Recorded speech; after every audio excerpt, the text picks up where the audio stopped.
great win for the Lions. This is a game that was much needed. They were on the road. They have their playoff and postseason hopes still alive. The team is playing high-spirited. Jared Goff said it best when he was at the podium, and he said, you know what? The win wasn't pretty, but he'd rather do that than have, a victory that, have a loss that was, pretty, right? You take an ugly loss, an ugly win. I'm all over the place because, put it like this, at the end of it, instead of having a look like they had, they played, they did what they were supposed to do. They were working, they were running, they were getting it done. People are like, man, what is going on with this guy? But listen, I'm just excited. I just got off of a long phone call. Everyone asked me about the Lions. They said, is this team for real? This team is for real. They're learning how to win. And the way they're doing it is they're playing together. They're believing. Now, again, there were some questionable decisions. I think there was some play management, some field position management that I think people are going to question. But if you look at it overall, what a great win for this team, a confidence builder, and also, they're still alive. The real one, legendary future Hall of Famer, Herman Moore, my boss as well. He's the great guy. On here, Herm, we broke records. We got 320 in the building right now. Record broken for Lions Nation Unite. It's amazing. It's amazing, what's taking place right now. You always talk about this, and I always agree with you. You said it's not always about the stats. It's what you do in crucial times. And 4th down inches, play action to Brock Wright for a touchdown. What did that mean to you, like when you had an opportunity to seal this game and you did it? I was looking at this, and I know the Jets are going to go back and they're going to look at how did they get caught in such a poor defensive set that would allow a tight end to be that wide open, to have that much room, and to go unaccounted for. But the Lions are looking at it going, you know what, we did what was unpredictable. Yeah, you thought we were going to just say, since it's 4th and inches, why not go for it? Why not try and see if they could, just get the first down? But to come out with such a brilliant play call that fooled everyone, it was outstanding. And then to have tight end take it all the way into the end zone for the touchdown, didn't see that coming. But it speaks, I think, volume in terms of what this team has looked like this year. We may not agree with everything that's being done. We may not agree with every call that's being made. And we definitely may not agree with the position that people think that each of these players are in, especially when they talk about certain positions. We may have disagreements on whether or not it's a strength or a weakness.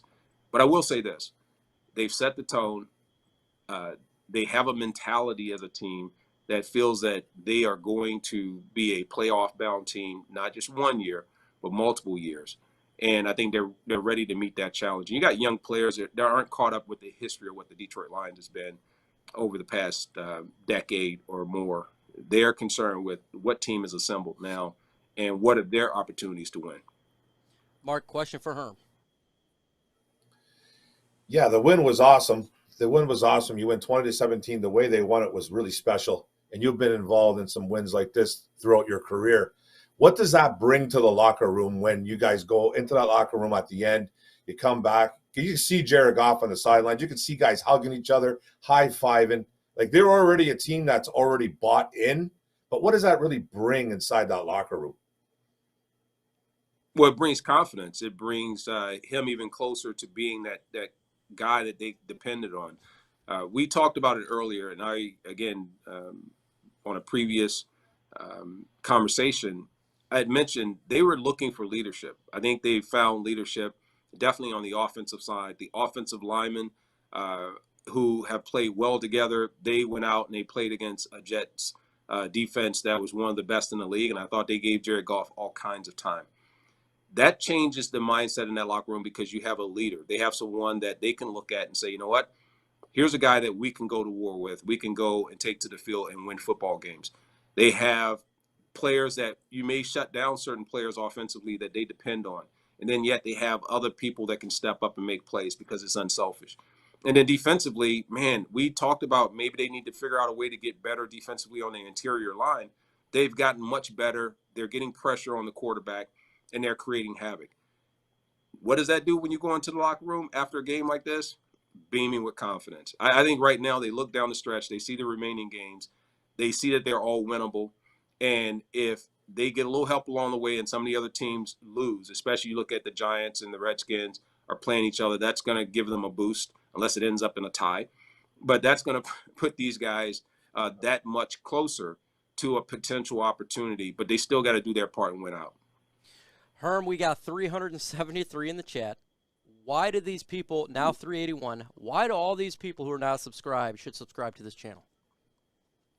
Well, they can come in and continue to hear me try and quote what Jared Goff said at the stands and get it wrong at the podium and get it wrong. But at the end, knowing that the Lions are a much better team, come here, get the exclusive content, come here and see that, we're all human, but we all love what is happening in Detroit. So you gotta subscribe.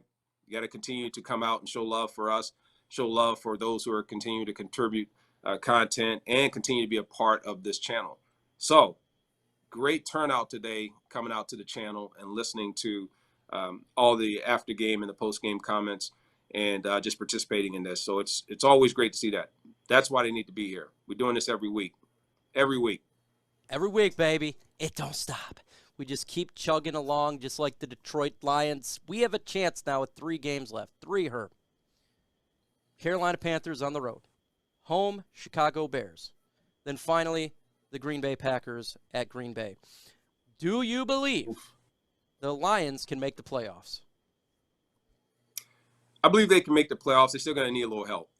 Chicago, I don't think, if I had to look at one game that I'm a little concerned about is the Bears, and they play well against the Eagles, but I think coming inside of stadium and having the opportunity to be here with what I've seen offensively, the Lions have had problems with the quarterback that is able to get outside the pocket. It just for some reason it extends the opportunity for the offense, the offensive opponent, and then defensively, I think the Lions are much better than what they were in the first matchup.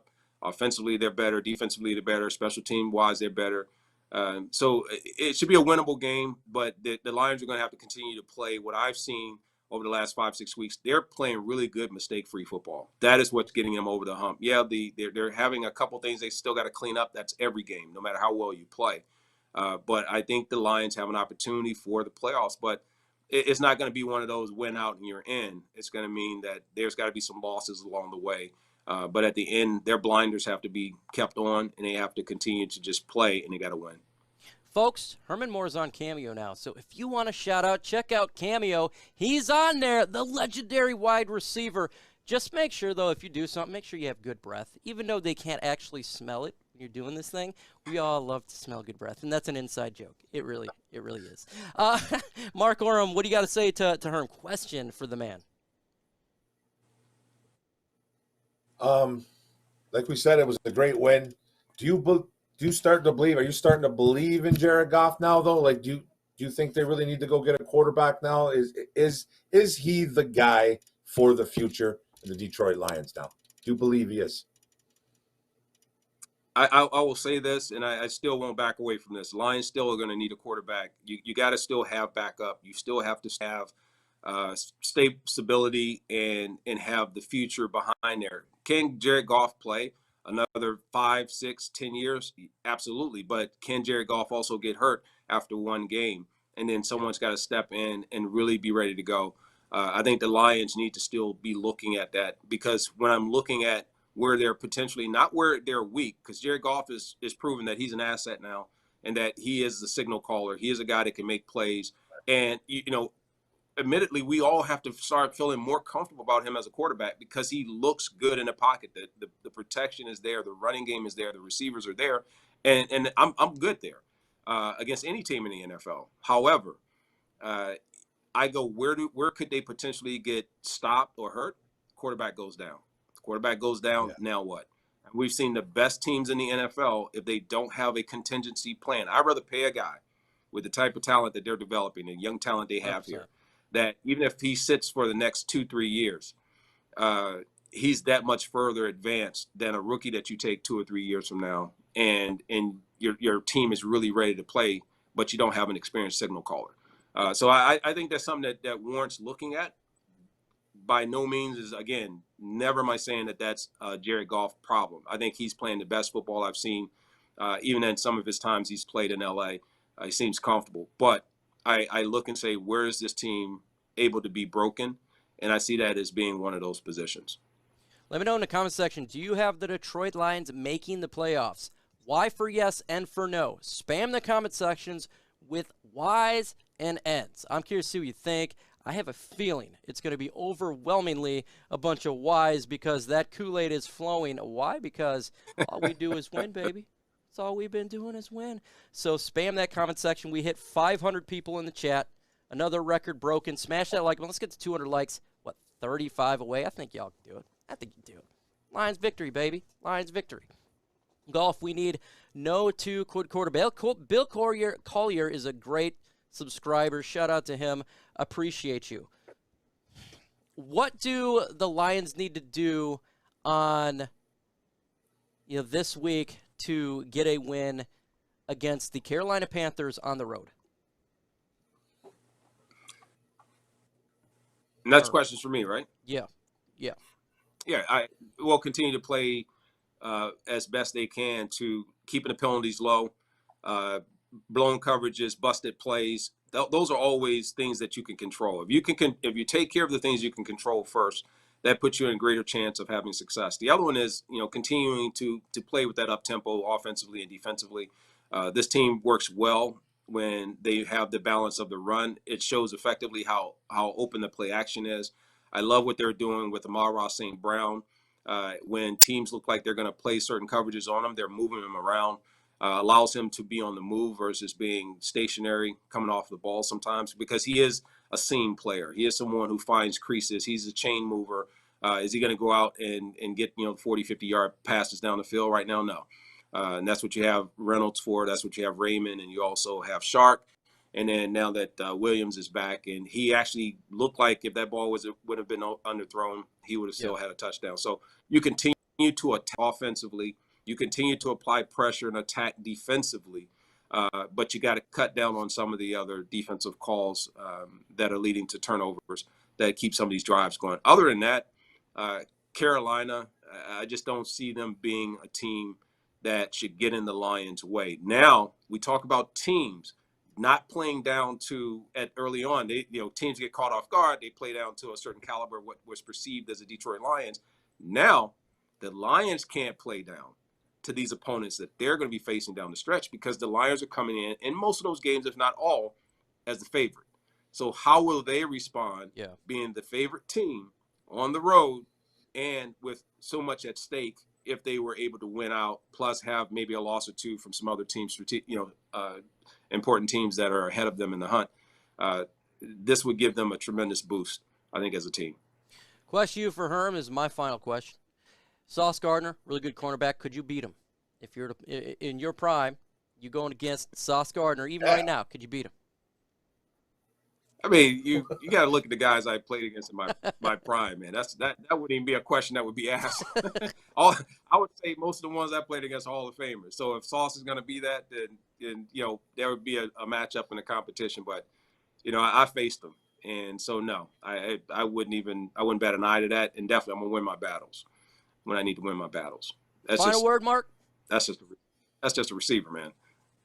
Yeah, for sure, bro. Oh, yeah, man. You'll be winning. I do got one more question about the Goff that I kind of wanted to ask. Are you a little bit concerned about his home and road splits? He's a completely different quarterback at home. He's an assassin. He's a killer at home. He hasn't been quite that guy on the road. Like, I'm not taking away the win today. It was a big win for him. But to me, his road numbers are a little bit concerning to me. He just seems like a different quarterback. Do you notice that at all?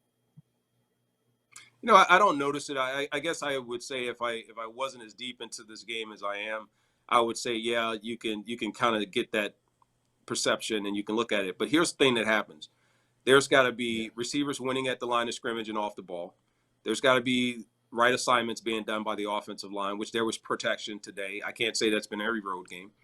I also have to say, the signal caller, not signal caller, but the play caller from the coaching side, Ben Johnson, Right. how is he dialing it up now versus then? So there's all these things that go in that really don't show up in the efficiency or effectiveness of a quarterback or receiver or running back or whatever, because it's a team sport, and it's not where you just go out and you're running over hurdles, or you're running a 100-yard 100-meter dash or something like that. It's a little different. So I think he can play better, but I think they can also be more effective in making sure that when he is on the road, if you notice those are things that are hampering this team or hampering his ability to be effective, you gotta put him in a position to win, and the players have to win on the outside and inside as far as the line goes. So, and he's got to step up. So that's not making an excuse for him, but the concern would always be you typically play better at home than you do on the road for the most part, and that's pretty much any player, any team, because you're more familiar with the circumstances and the atmosphere.